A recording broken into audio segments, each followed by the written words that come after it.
반갑습니다. 오늘은 성경 강의 제32강 주제는 구세주와 적그리스도 제2편이 되겠습니다. 그럼 2편에 들어가기 전에 제1편에 대한 요점을 우선 먼저 말씀드리도록 하겠습니다.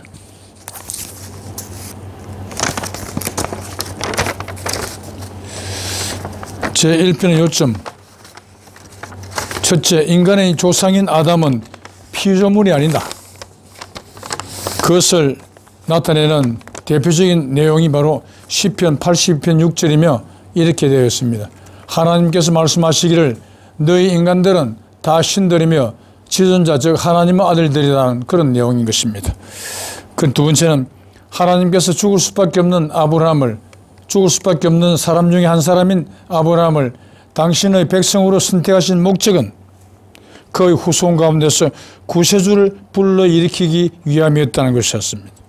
그리고 세 번째는 제4대 천소민족이 된 아들 단에게 장자 축복이라는 용어가 사용되지 않았던 이유는 야곱의 12아들 중 어느 아들에게 하나님의 영이 옮겨졌는지를 감추기 위함이었으며, 그와 함께 장자 축복 행사 자체가 성경에서 완벽하게 사라진 이유는 실질적인 장자 축복을 받은 단의 후손 가운데서 구세주를 불러일으키기 위한 하나님의 본격적인 프로젝트가 가동되었음을 의미하는 것이다.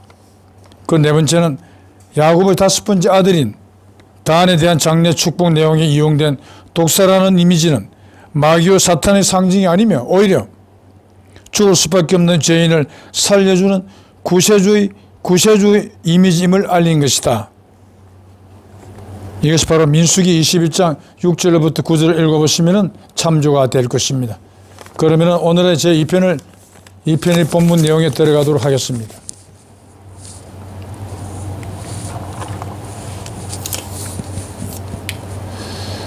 성경에 사라진 단지파, 왜 사라졌느냐? 단지파에서 구세주가 출현토록 계획되었기에 하나님은 단지파를 성경 계시록 7장 5절로부터 6절까지 내용에서도 완벽하게 지어버렸었고, 중동 땅 소라 지역에서 극동의 땅끝 땅모퉁이가 되는 한반도로 이주시켰을 뿐만 아니라 그 이주 과정에서 사용하던 언어인 히브리어도 지금의 단군 할아버지 후손들이 사용하고 있는, 그러니까 현재 우리나라 백성들이 사용하고 있는 우랄 알타이어로 바뀌게 함으로써 단지파를 완벽하게 감추셨던 것입니다. 그래서 지금의 이스라엘 국가를 1948년 5월 14일에 재건국한 후 흩어진 야곱의 12지파를 찾아본 결과 11지파는 살았지만 고대에 사라진 단지파만은 그 흔적조차 찾지 못했던 이유가 하나님께서 꽁꽁 숨기신 지파이기 때문임을 그 누가 알 수 있었겠습니까? 예수님이 지적한 적그리스도 엔티크라이스트와 참구세주의 실제 출현 시기를 알아보겠습니다. 분명 성경에는 다음에 인용된 내용과 같이 적그리스도 즉 엔티크라이스트라는 단어가 등장합니다. 바로 요한일서 2장 18절입니다. 아이들아, 이것이 마지막 때라 적그리스도에 이르겠함을 너희가 들은 것 같이 지금도 많은 적그리스도 일어났으니 이러므로 우리가 마지막 때인 줄 아노라. 이 말씀을 한 사람은 바로 지금의 이 세상에서 구세주로 추앙받고 있는 그분입니다. 분명히 그때가 마지막 때라고 언급하였습니다. 바로 그때가 말세였다는 의미로 말을 한 것입니다. 분명 그때는 인류 역사 4000년대에 있었습니다. 창세기 제1장에는 하나님에게 안식이 없는 기간이 6일 즉 6000년으로 명시되어 있었고, 7000년대가 되어야 비로소 하나님께서 안식하시게 될 것으로 설계되어 있었던 것입니다. 안식하지 못하는 기간이 끝나는 때가 대갑자년인 1984년이라는 설과 그로부터 8년 뒤인 1992년이라는 두 가지 설이 있지만, 하여튼 인류 역사 4000년대는 결코 말세가 아니었던 것입니다. 4000년대는 결코 말세가 아니었고, 분명히 구세주는 맨 나중 즉 말세에 출현한다고 성경에 명시되어 있는데 그 내용이 아래와 같습니다. 고린도전서 15장 26절입니다. 맨 나중에 멸망받을 원수는 사망이니라. 그러니까 우리가 살고 있는 이 땅에서 죽음이 언젠가는 없어지는데, 그렇게 죽음이 없어지는 때가 맨 나중 즉 말세라는 것입니다. 그러나 한간의 종교단체에서는 사후세계를 주장하고 있음으로써 전부 다 스스로 가짜 종교임을 드러내고 있는 것입니다. 그리고 이사야서 26장 19절입니다. 주의 일서는 빛나 있으리니 땅이 죽은 자를 내어 놓으리로다. 구세주는 맨손으로 이 땅에 오시는 것이 아니라 빛난 일서를 들고 나오셔서 이 땅에 만연된 죽음을 없애기 위해서 오신다는 것입니다. 바로 이 이사야서 26장 19절은 구세주가 이 땅에 오시는 목적이 뭐냐, 소명이 무엇이냐, 구세주의 소명을 알리는 구절이 되는 것입니다. 빛난 일서를 들고 나와서 이 땅에 만연된 죽음을 없애버리고 죽음이 지배하고 있는 이 땅을 지상천국, 즉 안식일로 만들기 위해서 오신다는 것입니다. 하지만 아직도 죽음은 그대로 존재하고 있습니다. 해석하면 구세주는 빛난 일서를 들고 죽음을 없애는데 그 출현 시기가 바로 맨 나중 즉 말세라는 것입니다. 다음에 인용되는 성경 내용을 보도록 하겠습니다. 요한복음 10장 8절입니다. 나보다 먼저 온 자는 다 절도요 강도니 양들이 듣지 아니하였느니라. 이는 예수님이 직접 한 말입니다. 나는 예수를 가리키는, 예수 자신을 가리키는 것입니다. 나보다, 예수인 나보다 먼저 온 자는 다 절도요 강도다.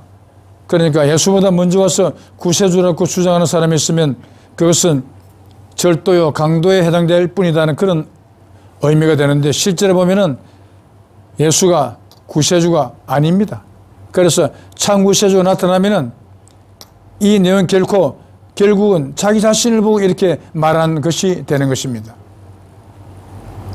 방금 인용된 성경도 역시 구세주로 수양받고 있는 그분이 한 말입니다. 분명히 자신이 활동하는 그때를 말세라 했지만 상기 언급된 성경 고린도전서 15장 26절과 이사야서 26장 19절의 내용대로 말세는 구세주가 출현해야 이루어지도록 되어 있는 것입니다. 이해를 돕자면 죽음이 지배하고 있는 이 세상에서 죽음이 없어져야 진정한 말세가 되는 것이며, 그렇게 죽음은 맨 나중 바로 말세가 되어야 완전하게 제거된다는 것이니 구세주는 말세의 출현토록 성경에는 예정되어 있는 것입니다. 그러니까 고린도전서 15장 26절에서 맨 나중에 멸망받을 원수는 사망이라 이렇게 되어 있습니다. 사망을, 죽음을 없애는 존재는 구세주밖에 없습니다. 그러므로 맨 나중에 구세주가 나타나서, 즉 말세의 구세주가 나타나서 죽음을 없애버린다는 그런 의미가 되기 때문에 구세주는 말세의 출현토록 그렇게 정해져 있다는 것입니다. 그런데 물론 예수가 즉 그리스도라는 단어를 사용하였는데 그 뜻은 구세주의 적이 되는 존재라는 의미입니다. 구세주가 어떤 능력의 존재인지가 소명된 다음과 같은 성경 구절을 인용합니다. 이사야서 41장 1절부터 9절과 요한계시록 2장 26절부터 18절, 그러니까 구약 성서의 한 곳 이사야서 41장, 신약 성서의 한 곳 요한계시록 2장에 참 구세주의 능력이 설명되어 있습니다. 섬들아 잠잠하라, 동방에서 의인한 사람을 불러일으키리니 열국 왕들이 다 와서 굴복하리라. 땅끝 땅 모퉁이에서 너를 불러일으키리라. 예로부터 동방이라면 우리나라와 일본 땅을 일컫고 있습니다. 그런데 서두에 섬들아 잠잠하라고 하여 섬나라인 일본은 빠져라. 그러면은 비죽이 튀어나온 우리나라 모퉁이 땅인 우리나라만 남습니다. 그래서 우리나라에서 불러일으키는 동방의인 앞으로 열국 왕들, 모든 온 세계 모든 왕들이 다 와서 굴복하게 되는 의인은 바로 왕중왕 구세주를 일컫고 있는 것입니다. 그래서 동방의인이 바로 구세주임을 알려주고 있는 장면이요. 또한 요한계시록도 이기는 자는 철장을 가지고 만국을 다스리라. 또한 그에게 새벽별을 주리라고 했습니다. 만국이라는 나라가 있는 것이 아닙니다. 온 세계 모든 나라를 통틀어서 만국이라고 표현을 한 것입니다. 이기는 자는 철장을 가지고 온 세상을 다 다스린다. 그렇다는 것은 이기는 자도 역시 모든 왕들을 치리하는 왕중왕이요 구세주라는 의미가 되는 것입니다. 그런데 구세주는 새벽별을 받게 되어 있다. 이 새벽별은 금성이요 또는 효성이라고 부르면서 지구보다도 훨씬 큰 별입니다. 일 개인에게 주어질 수 있는 그런 물건이 아닙니다. 그렇다는 것은 구세주에게 새벽별을 준다는 것은 새벽별이라는 의미를 가지고 있는 함자, 이름을 준다는 그런 의미가 되는 것입니다. 그래서 참구세주 되시는 동방의인께서는 밝을 희자, 별성자 라는 희자, 성자라는 함자를 가지고 있으면서 새벽별을 의미하고 있습니다. 이 내용과 같이 구세주는 온 세계 왕들을 치리하는 존재로서 만국을 다스리는 왕중왕으로 명시되어 있습니다. 구세주는 무적장수라는 것을 나타내고 있으니 그러한 무적장수에게 적이 절대로 존재할 수가 없는데 신약성서 요한일서 2장 18절에는 적 그리스도라는 단어가 명시되어 있으니 방금 인용된 두 성경 내용과 개념적으로 너무나 상치되며 이처럼 성경 말씀의 진리를 사람으로서는 알 수 없다고 경고한 말씀 호세아서 14장 9절과 베드로후서 3장 16절의 내용을 제대로 이해할 필요가 있다고 생각이 됩니다. 야곱이 아들들의 장례에 대한 예언 내용 중에 구세주 출현 지파를 예고하였듯이 적 그리스도 출현 지파 또한 예고되어 있었으니 다음에 인용되는 성경 말씀을 참조해 보겠습니다. 창세기 49장 8절로부터 10절입니다. 유다야, 네 아비의 아들들이 네 앞에 절하리로다. 유다는 사자 새끼로다.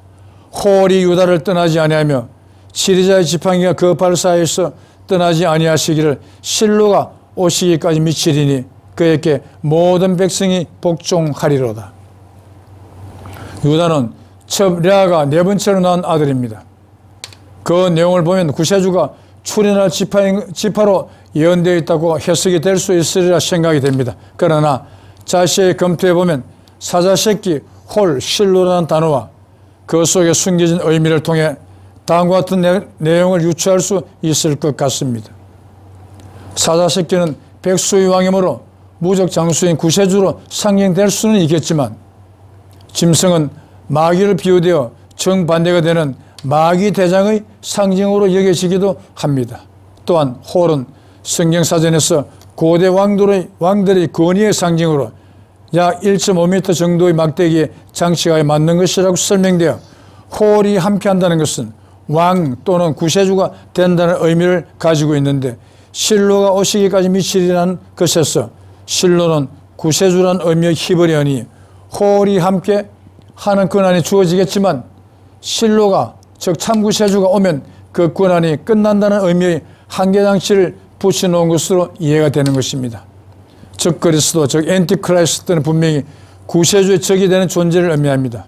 그런데 야곱의 네 번째 아들인 유다에 대한 장례 예언에서 실로가 오시기까지 미치리라는 내용은 유다에게 왕권이 주어져 구세주로 추앙을 받겠으나 그 기간이 실로 즉 참구세주가 오시면 유다에게 주어진 왕권은 더 이상 존재하지 않는다는 해석이 되는 것입니다. 그리고 무적장수인 구세주의 적이 될 수밖에 없는 논리적인 배경을 갖고 있는 종교단체는 이 세상에 딱 한 곳, 그것은 예수를 구세주로 받들고 있는 단체뿐입니다. 성경 요한복음 10장 8절과 창세기 49장 8절부터 10절 사이에서 10절에서 그러한 배경이 조성될 것을 알려주는 것으로 해석이 가능하며 가짜를 진짜로 알고 거의 전 세계에서 추앙하고 있으니 진짜가 출현하였을 경우 오히려 가짜라고 공격하고 핍박할 수밖에 없을 테니까. 여기서 현 세상에서 구세주로 추앙받는 유다의 후손인 예수의 정체를 밝힌 공중신의 말을 아래에 인용합니다. 마태복음 3장 16절입니다. 예수 세례를 받고 물에서 올라올새 하늘로서 소리에서 가라사대 이는 내 사랑하는 아들이요 내 기뻐하는 자라 하시니라. 이것은 세례 요한으로부터 예수가 물세례를 받을 때 예수 머리가 물에 들어갔다가 올라올새 공중 하늘에서 세례 요한의 귀에 들린 말입니다. 너에게 지금 물세례를 받고 있는 그 자는 내가 사랑하는 아들이요 내가 기뻐하는 자라, 그런 의미가 되는 것입니다. 자, 그러면 공중 하늘에 하나님 계십니까? 아니면 그 반대가 있겠습니까? 조금 있다가 판별이 될 것입니다. 다음 누가복음 10장 18절입니다. 사탄이 하늘로서 번개같이 떨어지는 것을 내가 보았다. 공중 하늘에 사탄이 있기 때문에 그곳에서 사탄이 떨어지는 것이 아니겠습니까? 이 말씀도 지금 현재 구세주 수함받고 있는 그분이 직접 한 말입니다.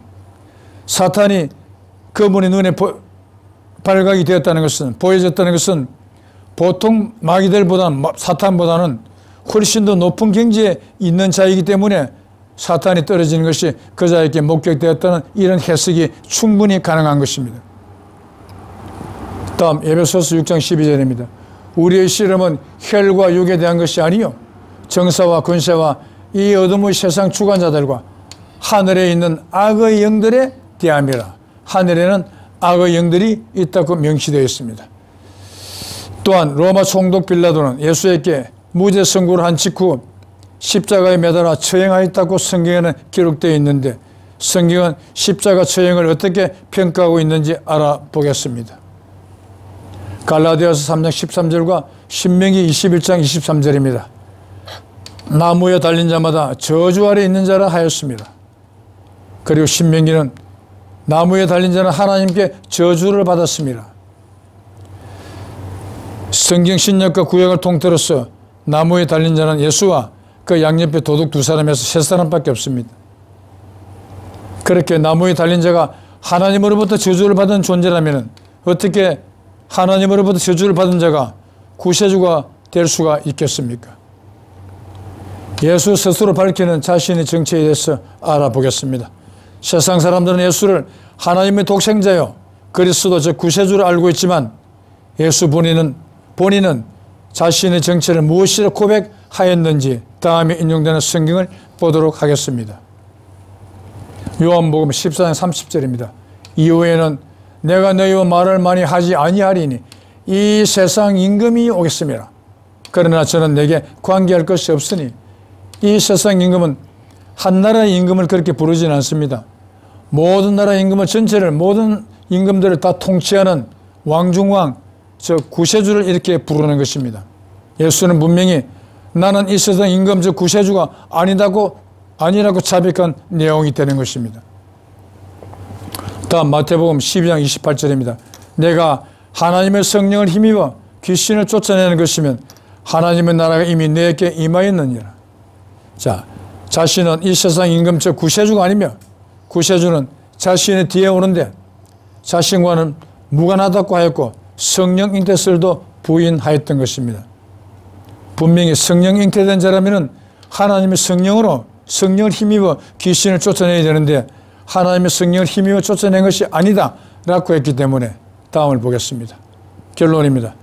앞에서 본 바와 같이 살펴본 바와 같이 예수는 공중신의 아들이요 공중신의 아들이면 악령의 아들이 되는 것입니다. 그래서 자신은 이 세상 임금 즉 구세주가 아니고 벙어리나 소경 등에 이렇게 임한 병마를 쫓아내어 병을 고친 것도 하나님의 힘이 아닌 더 센 마귀의 힘으로 한 것이요 또한 자신은 성령으로 잉태되지도 않았다고 자신의 정체에 대해 자세하게 고백을 하였습니다.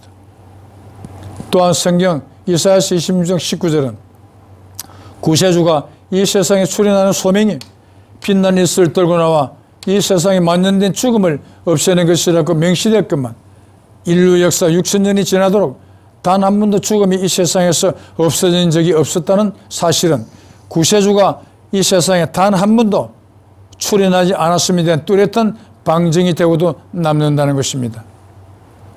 구세주는 무적 장수임을 성경 이사야서 41장 1절부터 9절 및 요한계시록 2장 26절에서 28절까지 내용에서 명백하게 증거되고 있으므로 즉 그리스도는 가짜를 진짜로 알고 받들고 있는 집단 외에는 될 수가 없다는 것입니다. 다음 강의 제33강은 성경에서 찾아본 소도무족의 정체입니다. 이 소도무족이라는 단어는 우리나라의 대예언서인 개감유력에 등장하는 단어입니다. 그것은 이렇게 표현되었습니다. 사라자수, 나를 죽이는 존재는 누구인가? 소도무족, 머리는 작고 발이 없다입니다. 이 특정 소도무족이 임한 사람만 죽게 만드는 것이 아니라 모든 사람이 전부 다 죽는 원인이 소도무족의 영향 때문에 죽게 된다는 것입니다. 그러면 이 소도무족의 정체는 무엇인지 성경에서도 그 소도무족의 정체를 찾아볼 수 있다는 내용인 것입니다. 많은 성원 부탁드리겠습니다. 그러면 오늘의 강의는 이것으로 마치도록 하겠습니다. 끝까지 시청해 주셔서 정말 감사합니다.